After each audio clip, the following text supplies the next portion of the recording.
आप बता दीजिए, मैंने सवाल जो पूछा था आपसे कि पुट अप और शट अप अंग्रेजी का मुहावरा, भाई कहाँ गई तहरीक अदम एतमाद? वापस आ रहा हूँ गिल साहब आपके इस झूठ वाले उससे मफरूजे पे। जी जी उस्मा साहिबा, मुआवने खसूसी बिल्कुल हैं, शहबाज गिल साहब होते होंगे, लेकिन हम सब यहाँ पर रिस्पेक्टेबल लोग हैं। एक तो ये बादशाह सलामत और उनके कारिंदे जो हैं, उनकी अगर मर्जी की बात आप नहीं करेंगे तो फिर आपकी जो है वो आपके वालिदैन पे भी पहुंचा जाएगा, आपके शोहरों पे भी पहुंचा जाएगा, और लोगों की जो है वो पूरी रिसर्च करके अब वो जो इकोनॉमिस्ट है आपने जिनसे राय ली उनके बारे में भी शहबाज गिल साहब को ये पुराना ये इनका वतीरा है कि जिस बात को उनको ना डिट्रैक करना होता है प्रोग्राम को, उन्होंने क्रक्स के ऊपर आना नहीं और ना किसी को बात करने देनी है। और इस तरह सिर्फ 1-to-1 प्रोग्राम मतलब जो है उन्होंने करना है, इनके साथ शौक से कर लिया करें। इतना फारिग टाइम हमारे पास नहीं है कि हम इनको बैठ के सुने, ये नहीं सुने जाते हमसे, बहुत तकलीफ दे सूरत हाल है, ये हमसे होता नहीं।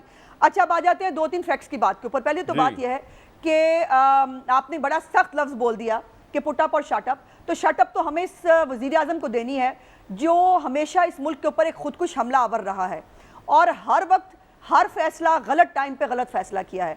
अब मुझे ये बताइए, दुनिया में आपको मालूम हुआ, इनके जरा स्टेटमेंट्स निकालिए वजीर आजम की आज से सिर्फ 20 दिन पहले की, आप पता नहीं कहाँ 17 पे चले गए, 20 दिन पहले की उनकी स्टेटमेंट निकाले। उन्होंने कहा कि दुनिया में सबसे अभी भी सस्ता पेट्रोल खासतौर पर खित्ते में जो है वो पाकिस्तान के अंदर है। वो जो खित्ते में सबसे सस्ता पेट्रोल था वो दोबारा सस्ता हुआ है। पाकिस्तान मुस्लिम लीग नून के दौर में जब $94 पर बैरल पे मिल रहा था पेट्रोल, तब 80 रुपए कीमत थी पाकिस्तान के अंदर। उस वक्त इमरान खान साहब जुलूस निकाला करते थे और अब इन्होंने 78 रुपए अभी तक जब से ही आए हैं इन्होंने 78 रुपए पेट्रोल की कीमत में इजाफा किया है। और ये वो डकैत हैं कि जो 100 रुपए की डकैती करते हैं मेरी जेब में से और 10 रुपए मेरी जेब में डाल के दूसरी जेब में डाल के कहते हैं बस चुप हो जाओ, काफ़ी है तुम्हारे साथ। बात यह है कि अगर ये टैक्स रेवेन्यू की भी जो बात करते हैं तो रियल टर्म के अंदर टैक्स रेवेन्यू अगर ये दुगना इकट्ठा करने की बात भी करें तो इनको अंदाजा है कि पाकिस्तान में महंगाई 4 जो है वो गुना ज्यादा हो गई है पिछले दौरे हुकूमत से। इनको ये अंदाजा है कि लोगों की कुव्वत खरीद में कितनी कमी हुई है। क्या इनको पता है कि बजट खसारा कितना कम हो रहा है? अपनी मर्जी की पिक एंड चूज करके बातें जो है वो ये निकाल के रख देते हैं और जो इसके खिलाफ बोलेगा। अब मेरा सवाल ये था कि आपकी अदम एतमाद जो है वो किधर गई? वो तो फारिग हो गई, आ रही है, 2 दिन इंतजार करें। 2 दिन क्यों फारिग हो गई? 2 दिन इंतजार करो। अभी 1 मिनट, ये जो फेक जो आपको खबरों के जो बड़े दाई हैं जो बेचारे बड़े दुखी हैं फेक खबरों से, कल क्यू लीग के साथ मीटिंग में अलामिये से क्यू लीग के एलामिये में और जो खबरें इस गवर्नमेंट ने चलवाई जिसमें डट के खड़े हुए थे चौधरी साहब इनके साथ और अदम एतमाद पे बिल्कुल भरपूर साथ दिया, वो जिसने चलवाई थी उसकी सजा अब क्या है? उसको कौन पूछेगा? इनकी जो एमएनए है उसने कल इतनी गंदी और घटिया ट्वीट की है, उसके हक में शहबाज गिल साहब ने आज अलमे हक बुलंद किया था, उसकी ट्वीट पड़ी है, उन्होंने डिलीट कर दी, लेकिन मेरे पास स्क्रीनशॉट अभी भी मौजूद है। सो इतनी पाकी दामा की जो है ना वो बातें ना किया करें।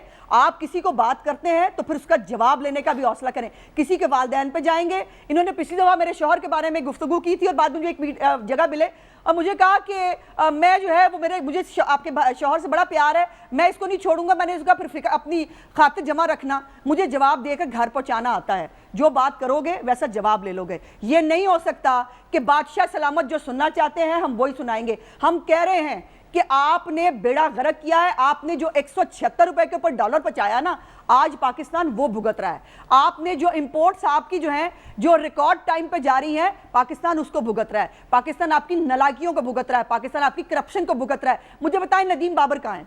नदीम बाबर के ऊपर आपने करप्शन के इल्जामात लगाए, उनके ऊपर इनकी अपनी बनाई हुई कमेटी ने कहा कि उन्होंने ऑयल कंपनी या मार्केटिंग कंपनियों को फायदा पहुंचाया। कहाँ है नदीम बाबर? कहाँ गए वो जो हमारे उस वक्त अरबों रुपए की डकैती हुई थी? उसका जवाब किसने देना है? ठीक है नहीं, वो जो सच्चे और झूठ के जो दाई है ना, जो दूसरों को सच्चा झूठा साबित करने पर तुले होते हैं, लेकिन एक इंटरेस्टिंग बात है, मारे गोली आइंदा इन्होंने। एक मिनट कामरान, 1 मिनट, इनको कहो कि ये जो वो कहते हैं ना कि अब हमारी तारीफें बहुत करते हैं। कल डेली मेल जो है उसने भी बहुत तारीफ की है, उन्होंने बहुत सख्त लफ्ज इस्तेमाल किया वज़ीर आज़म के बारे में। मैं लिहाज कर रही हूँ, मैं वो लफ्ज इस्तेमाल नहीं कर रही। और वो कह रही, उन्होंने कहा कि ये वहाँ रशिया जो है वो गंदम लेने गए थे। एक तरफ हमें कहते हैं कि गंदम बड़ी हो गई, बम्पर क्रॉप्स हैं, तो भाई कीमत नीचे लेके आओ ना, लाते क्यों नहीं हो 35 रुपए पे आटा? क्यों नहीं आती 55 रुपए? क्या आपको याद हो गया? यही शहबाज गिल साहब है, उन्होंने कहा देखना चीनी 70 रुपए पे आएगी, आपको नहीं पता, आपके सामने इमरान खान है, कहां गया वो 70 रुपए पे चीनी? आ गया जी, ये आपका पॉइंट आ गया। यार 30 सेकंड दे दो, पेट्रोल सस्ता होने पे जो हालत हुई है उस पे 30 सेकंड सिर्फ दे दो उस्मा साहबा को, अब वो रो लें, यही रह गया बस।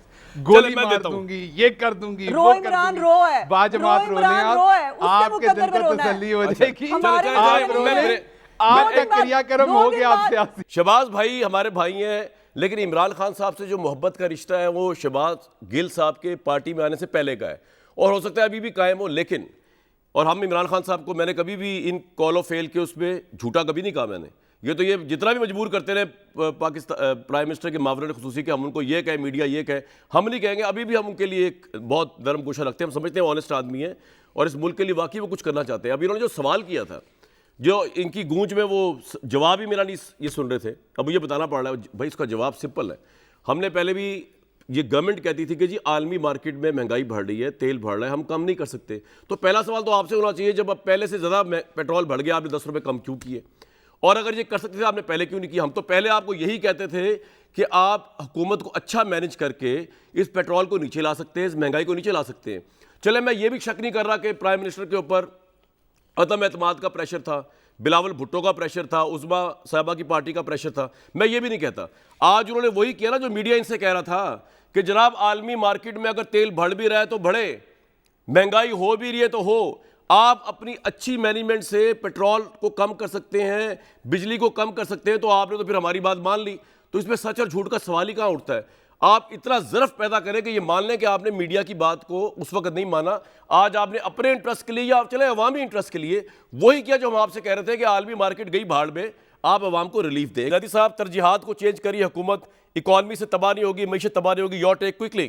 मैं पहले तो शहबाज गिल साहब का जवाब दे दूं, जो उन्होंने सवाल किया था कि जब आलमी मंडी में कीमत बढ़ती है तेल की तो हर मुल्क बढ़ाता है, और ये गलत फैसला नहीं है। उसका जो रिपरकशंस होते हैं वो बहुत बुरे होते हैं, और जब आलमी मंडी में कम होती तो कम हो जाती। तो अब जो आपका जो आप कहते आए हैं कि जब 112-113 डॉलर हो रही है तो कोई तुक नहीं बनता कि इसको 10 रुपये कम किया जाए। ये बहुत अहम है क्योंकि इसके असरात और जगह भी पड़ते हैं।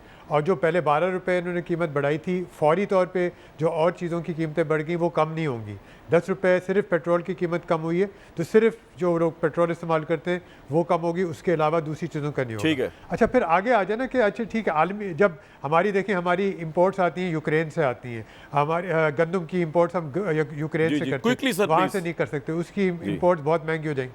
तो हमारा बैलेंस ऑफ पेमेंट जो है ना वो बहुत बुरा होने वाला है, और इस हुकूमत को कोई अंदाज़ा नहीं है कि इसको किस तरह एड्रेस किया जाए। राइट।